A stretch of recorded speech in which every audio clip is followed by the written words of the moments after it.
I feel a little nervous today, and I don't know why. Welcome back to another episode of Sex, Drugs, and Soul. Today I have on Jordan Bowditch. He's a men's coach, an intimacy guide, community builder, edutainer. I'm totally down to be edutained today. Yeah, I love your whole playful essence, well, playful sincerity. I think playfulness is so important. And he's also the founder of University of Man and Sex and Love Co. Mm-hmm. And yeah, I like to kind of start, or I'm starting to start to like doing this, asking, yeah, I'm like, what's a question I can ask every single guest? And I want to start asking every guest, like, what's turning you on in life right now? Or like, what's making you feel the most alive in this season? I mean, the first thing that comes to mind, when you rephrased it to alive, it changed a little bit, turn on. Maybe I'll speak to both, but alive is my son. He's 15 months old, almost 15 and a half. Yeah. I should give you the exact days. My wife probably could. And we just got home from traveling. And it was the first time we've traveled with him since he's been able to walk and talk. So last time was maybe 6 months ago when he wasn't walking or talking really yet. And so we went and visited some friends, and it was a hero's journey. Okay, yeah, I was about to ask, how is traveling with a little man? The travel day out there, in the middle of it, I'm like, we're never doing this again. It was like pretty miserable. And like mostly on my wife, the women, they're the caretaker, especially in those early months and years. And, but you know, what doesn't kill you makes you stronger. I've heard it said, and I resonate with that. And so we had an awesome time with some of our closest friends. And, yeah, and he and I in particular, father, son, have been connecting more in recent, the last, call it 2 to 4 months in particular. And yeah, so just more layers of love are unfolding there. And having kids has been so far the most spiritual journey I could ever imagine. So I feel very alive there. Yeah. And as far as turn on goes, I mean, I'm turned on, but maybe in a different way. My wife continues to expand in her feminine radiance as she's just an incredible mom, and such a self-aware and committed human being. And that's just super hot. It's, you know, we've been together for about 8 years, married for 4, and it just continues to get better. It's hard, and it's not always the most glamorous, and it's just different than the early days, the honeymoon phase and all that. But I truly continue to fall more in love with her and be more attracted to her. And yeah, so I think the turn on is her becoming more and more of an integrated mom and woman. I love that.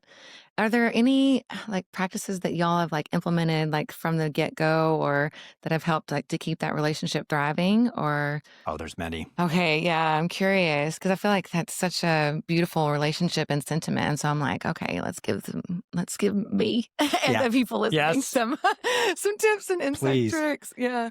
I think at a high level, very early on when we got together, we aligned with a mantra: out is not an option. We're all in, and out is not an option. And creating that safety, that security, that commitment, it just, you know, gives a sandbox to play in. Where it's like, okay, cool. You're not going anywhere. I'm not going anywhere. Then let's fuck around and find out. And let's push some edges. Let's say the quiet part out loud early and often. And just trust that our partner can handle it. And so from there, it's just the world is our oyster. There's nothing that we can't talk about. And that's really important to me in any kind of relationship, is if by being honest, of me being open and honest and direct with what I want, think, and feel, if that can scare you away, if that can ruin our relationship, then it's not meant to be. Or if that happens in the short term, you know, if like acutely there's a rupture and it, quote, ruins things, I trust that either that's meant to be, or we will come back and repair and be stronger and better than ever. So I think that's the foundation of our relationship. And then from there, it's, you know, we've played with others. So we had a season of life where we were monogamish, when this was, basically up until we got engaged, and then a little bit in our engagement. And then once we got married, we're like, all right, we're full on monogamous. And then it's been like that ever since. And then becoming parents, it just, the stakes are higher. The risk reward ratio, I think, just shifts. And we may or may not ever go back to that. I'm not fundamentally opposed to it, and tread lightly. And it was something that we were not willy-nilly about it whatsoever. It was by no means an open relationship, and monogamish can mean something very different to any person you talk to. But for us, we had very specific, defined boundaries around that. Yeah, then the other thing I would say, and maybe we'll talk about this a little bit more, but conscious kink and like BDSM dynamics. So much so that we, as a part of reviving our sex life post having kids, we built a sex dungeon. I call it a sex dungeon. It's a little dramatic, but it's called Permission. And we have like this cool neon site that we had made that says Permission. And so we have an apartment above our garage, and we turned it into just a really sexy space. And so we have all kinds of toys. Like a sex addict. Or no, I guess yeah. Some people call it a sex addict. No. Exactly. Not addict. No, yeah. That's the twang. Yes. And so beginning of this year, we started building that out. And we even had an event there with some of our closest couples friends and did a shibari performance. We hired someone to come in and do that. And so, yeah, I think pushing edges and just being open and curious and not taking it personal when one of us comes to one another and has a desire. Just because I want more doesn't mean you're not enough. So those are some aspects. Yeah, I feel like it's cool that you've given yourself permission to evolve and play. Permission. Yes. See? Permission granted. Yeah, and I feel like I've kind of pinballed, I'm like in this explore or finding out I'm like, what suits Kristen? Or like giving myself permission. I'm like, am I more of an open? But I'm like finding myself back to this more traditional kind of place or monogamish, or kind of creating something that fits me and a partner that I'm calling in. And I'm curious, like, I guess the conversations that you have to have, like, do y'all have like scheduled check-in points or, okay. Yeah, we have a relationship check-in. Yeah. And we even built out like a guide that's on our website that's, and it's cool. It's really cool. And we're actually in the process of revamping it. We've lived a lot of life since we originally created it. So there's some upgrades and we just continue to orient more to where we're at and where we're going. Yeah. And so, yeah, we have a PDF. We don't use it anymore because we have it pretty dialed in for ourselves, but it's looking at the week. We do it's our Monday morning huddle. And it's throughout the year. Sometimes it's on Sunday. It needs for us, we find that switching it up and having a little bit of that novelty and just shaking up the pattern is really important. Otherwise, it gets a little stale, stagnant, complacent, those kinds of things. We'll check where she is in her cycle because that impacts things big time. Sure. Jeez, I wish I would have known that a long time ago. Sure. I'm catching you when I'm ovulating. Yep, exactly. And man, just before my wife, so her whole brand and persona is that sex chick. Before her, I was just this naive, ignorant combination of both young man that thought, I can get a woman pregnant anytime, anywhere. Be careful, be afraid, all that kind of stuff. Yeah. Little did I know there's a lot of nuances there. So yeah, in our check-in, I have like a list of questions, and again, these change depending on the season. And they're, what are you excited about for this week? What's something you're going to do that you'll feel proud of yourself today? What's something that unique you love about me? How can I uniquely support you? What is something you're afraid to tell me? Sometimes we skip that question because our Monday morning huddle is meant to be only 30 minutes. We've expanded it to 60 minutes recently. And sometimes that question can open up a lot of energy. And on a Monday morning might not be the most ideal time to go there. But we'll navigate that together. Like, hey, I have something, but it feels like maybe this would be better for another time. And we have a shared calendar, which I'm getting very practical here, but this stuff matters. Yeah. And it's like our shared calendar is Jordan does Alexa. I love that. Which we've had for many years. Yeah. And it's color-coded on our shared Google Calendar, and she can see my personal stuff, her personal stuff, our work stuff, all that. We also schedule sex. Scheduling sex is the move. And I get the story around, but it needs to be spontaneous, otherwise it's forced. Good luck with that as a sustainable strategy. I know very few couples that don't have a level of intentionally around their sex life, and their sex life is thriving. there's a strong correlation there. And yeah, we very much found that as life had more demands. We got more comfortable with one another, that if we don't schedule sex at least once a week, usually 2 or 3 times a week, then it might get missed in a week. And that's not good for our relationship.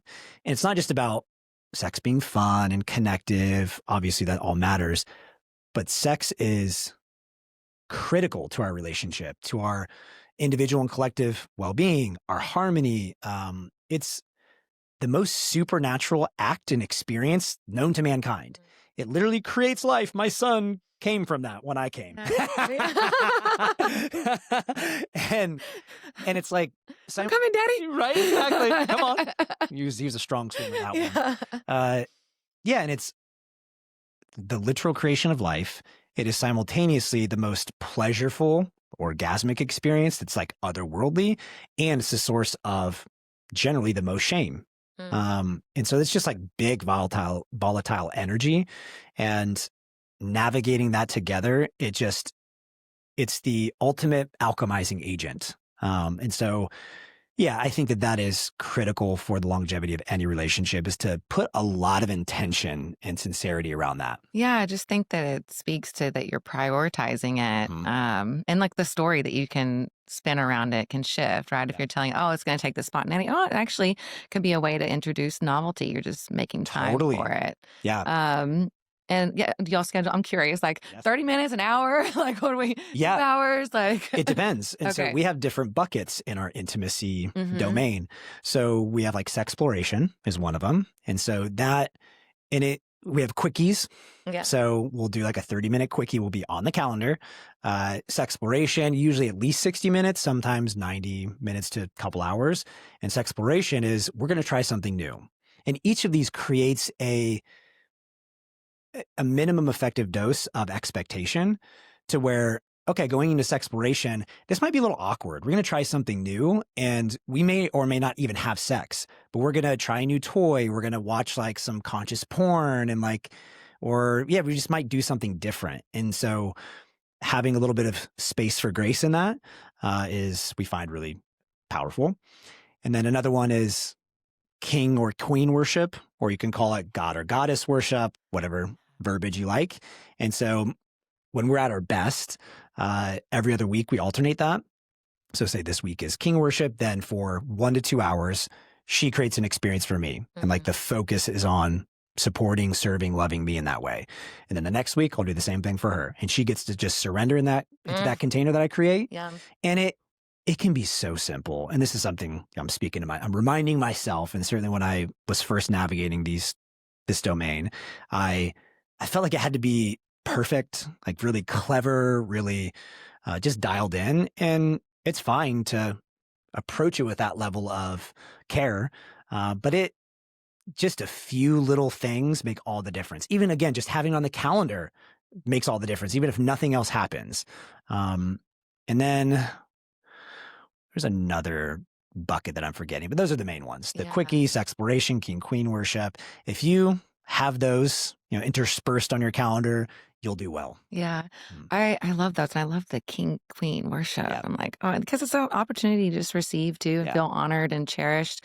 If someone or a couple is navigating like a sexless time period, is that kind of like some of the first key points that you go to as far as like scheduling, or what would they're seeking to rekindle or reignite that passion and desire? Like, what do you suggest to tackle first? Yeah, it certainly depends. Yeah. If they're not having sex, that's usually symptomatic of something. And so it might be as easy, doesn't mean it's easy, but as easy as, you just need to start scheduling sex. It might be that there's not significant tension or unsaids under the surface. We're just not prioritizing this, and we need to prioritize it. And something I like to say about relationships in general is, and I've heard, forget who it was like a famous investor, the most important business decision you'll make is choosing your significant other. And taking that a step further, my romantic relationship is the most important aspect of my life. because when that sucks, everything sucks. When that's great, everything's great. No matter, even if surface level shit isn't all that great, if my relationship is solid and I'm prioritizing that, everything overflows from that. I just believe that sacred mirror, that experience, that partnership is, yeah, I would say that it is the most tangible way of communing with God and experiencing heaven on earth is like what's possible in that container. And so treating it as such is something I very much champion. And so, yeah, it might be scheduling sex. If there's some deeper shit, then we need to have those conversations. And I'll make it personal. Pregnancy was hard for us. Yeah, it was a gnarly journey, and it's hard for everyone. I don't think it's easy for anyone, and it's all relative. But for us, we had an early miscarriage, and then we had a late term loss. And in that season, there was a month where we were just getting hammered. My dog died, who was like my boy. He was, for all intents and purposes, he was my first son. Like that was, got him as a young man. I have him tattooed on my leg, and 𝐂𝐨𝐴𝐺𝐵𝐺𝐻, my blue nose pit bull. Yep. Okay. And he was my guy. And he passed when we were on vacation unexpectedly. He was getting older and we knew he had cancer, but it didn't seem like it was going to happen that abruptly. My wife at that time was, I think, about 18 to 20 weeks pregnant. We were surprised with a Down syndrome diagnosis. And that was just like rocked our world. Like, oh my God, okay, this is going to be a very different journey than we expected. And no sooner do we start to not only accept, but even embrace and start to get excited about it. And I was like, calling him my little downy dude. And we were like starting to connect with the community and listening to podcasts. And it was like 2 to 3 weeks after that, she went unexpectedly into labor. And yeah, he was born and died like with us. And it was surreal and like so beautiful and so special and so fucked up and challenging. And it just destroyed my wife. And so that season of like unimaginable grief really challenged the foundation of our relationship. And it was basically a year. I mean, you could even say 2+ years of just the whole process of getting pregnant before we actually had our son Isaiah. And there was just a lot of, we weren't having much sex. There was a lot of repressed resentment. And all that to say, we actually couldn't do it on our own. Like we couldn't come back to love on our own. And that's another mantra of ours, is come back to love. And it's like something that when we get in conflict, whoever comes back to love first wins. This is something we got from a mentor and friend of ours, Annie Lala, shout out, amazing woman. Follow her on Instagram. Incredible. She's here in Austin as well.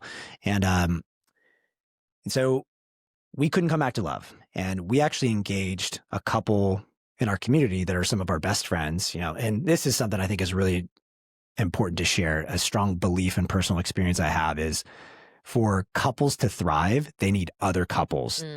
And that like couples mastermind energy, where you got the men, you got the women, you got the couples, and those three entities, I think that's the trifecta. That's the holy trinity, if you will. And so we had a couple, this part of our core group, come over and mediate. And it wasn't even that they are so good at that. They are, but it was more a third party energy to hold us accountable to staying in our hearts, to keeping our shit together. And that really helped change the trajectory and helped us come back to connection and harmony. And so all that to say, if a couple finds himself in disconnection, doing it on your own is tough. I don't think we're meant to. Yeah. I think it's the exception, not the rule, that you can do that effectively and sustainably. And that's just like one of many times where we've gotten third-party support. Going to a retreat can be huge. I mean, relatively early on in our relationship, we just knew that there was the opportunity for more in our romance and our sex life and our relationship. And so we went to a conscious kink retreat. Oh, cool. And being held by someone else and being seen by others and seeing them, that can be incredibly effective. And then I guess the last thing I'll say for now, just circling back to the men-women couples, men being in connection with other awesome men, high integrity dudes that will ruthlessly reflect truth to you. And then women having their version of that. I think couples must have that once again to have a truly thriving relationship. Yeah, I think that that's important too. Yeah. Or to prioritize being seen. And thank you for sharing that. I was like, I'm like, if you can navigate that, I think you can navigate in just about anything. And I think there's an importance of being witnessed and seen with both sexes too. Yeah. But I think there is something really, I don't know, important or sacred or about women being with women and men being with men. And I kind of want to circle back to some of the all-in like mentality and focus. I'm curious how long y'all were together before y'all were like, okay, we're all in. Yeah. And then I also am curious about like some of the key questions that we should be asking ourselves if we are desiring that partnership. What do we need to get clear with ourselves first? Yeah, this is great. We were all in pretty quickly. Yeah. The stars were aligned, you could say. We were both 29, coming on 30. And I think it's important to note my, personal and professional belief and experience would inform that that's the sweet spot, especially for men. I think is 30, right around 30. A man has lived enough life. He's had enough experiences. He has a sense of who he is and confidence. Core values are fairly well established. Every year past 30, I think it gets orders of magnitude more challenging for a man to commit to a woman. Yes. And this is something I've been... It changed my age range. Yeah, I know. And of course, it's not a hard, fast rule, but it's something that I've definitely observed. And then for women, I think it's just different for women. I don't even feel comfortable commenting on like what that is for women. I think it's younger. It can be younger, but I don't think age is as big of a factor for women. That said, without getting like too much in this story, actually, I'll share some of this. Yay. Our love story. Oh, I love, please give it to me. We met on Facebook. Okay. Again, this was about 8 years ago. So Facebook was a little bit of a different social media landscape. But I had been peeping her from afar for a hot minute. Liking things? Oh, yeah. Just was this a in the little poking flirt. days? Yes. Oh, it might have been. Fuck, I don't know. This might have been post-poke. I don't know about pre-poke, but yes, I was poking her energetically and eventually literally. And, if I know myself how I think I know myself, I would peruse the mutual friends list here and there and saw this hot tatted up chick talking about sex, 50 mutual friends, add friend. Let's see where this goes. And I was very much in what I call my conscious fuckboy stage. I'd been in that for, a few years. I didn't know those two terms went together. Yeah, right. Exactly.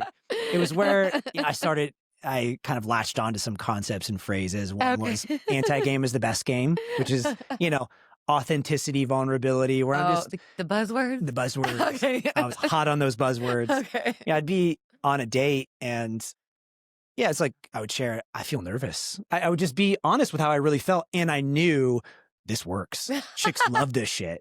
And so that's why I call it conscious fuckboy. Okay. I was still a fuckboy. I was just playing like a more conscious game. And when I came across her, I was in the thick of it, but I was like on the tail end of it where I was like, this has an expiration date. And I had a couple relationships in that like 6-month season that I just learned a lot from. And one was I had gotten out of a relationship with someone that had the power couple energy around it. And it was what I thought I wanted. And then I was like, I actually don't want this. I wasn't ready for it. And there's plenty of other reasons. But then I swung the pendulum the other way. I was like, man, I just kind of want a trad wife kind of experience. I just want a chick that's fucking hot, that's simple, that's not dumb, but doesn't challenge me. And it's just like, it's just easy. And God gave me that. And she was so sweet. And there was like strong chemistry. And I just knew pretty quickly, oh, this ain't it. This is not actually what I want. And I like to be poked too. Yeah, exactly. Yeah, I need to get poked sometimes. Your boy needs a good poking. and And I was pretty proud of how I navigated that because, I'll get a little edgy here in specific. I could have had sex with her. She wanted to have sex. I wanted to have sex. And I was feeling just the growing lack of integrity in that because while I was being honest with her, and this was part of the conscious fuckboy energy is radical honesty, I was being honest with her that I'm not ready, willing, and able to get into a relationship, but I really like you and I'm enjoying this. Who's ever heard that story before? and she was claiming she was okay with that, but my higher level discernment and stewardship was telling me she wants more than that.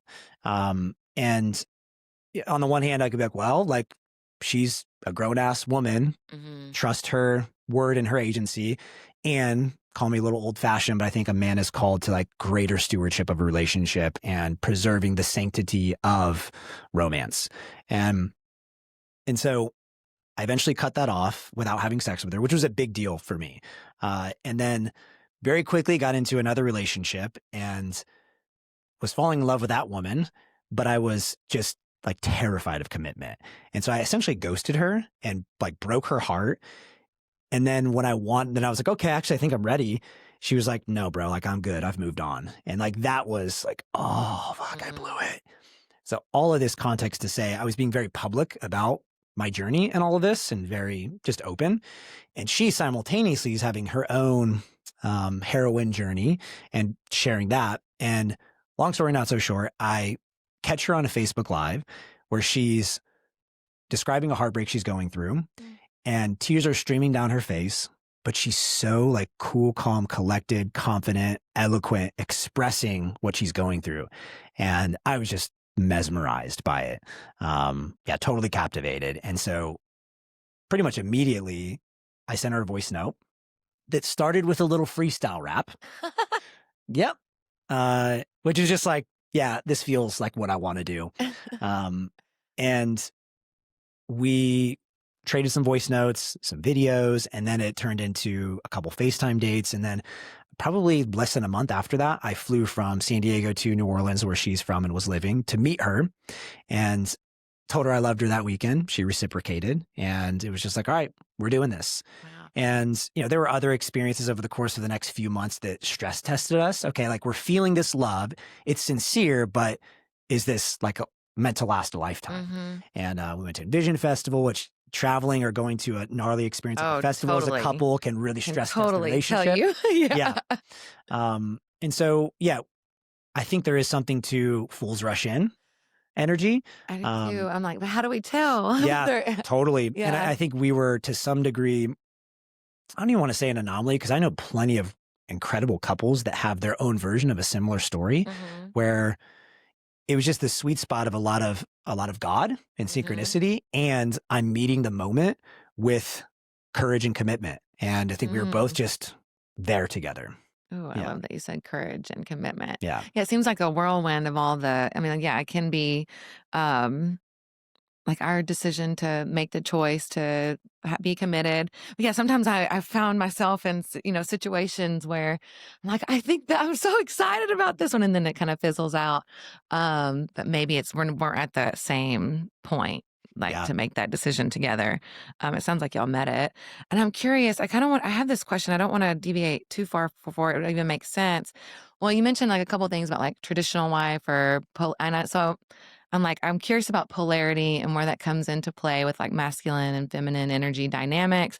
I'm also curious like what you want women to know, like as a men's coach about about men, or like you wish there was something that we could understand a little more. I feel like I love men and I do, but I feel like I could see where it'd be challenging to be a man today or like not know.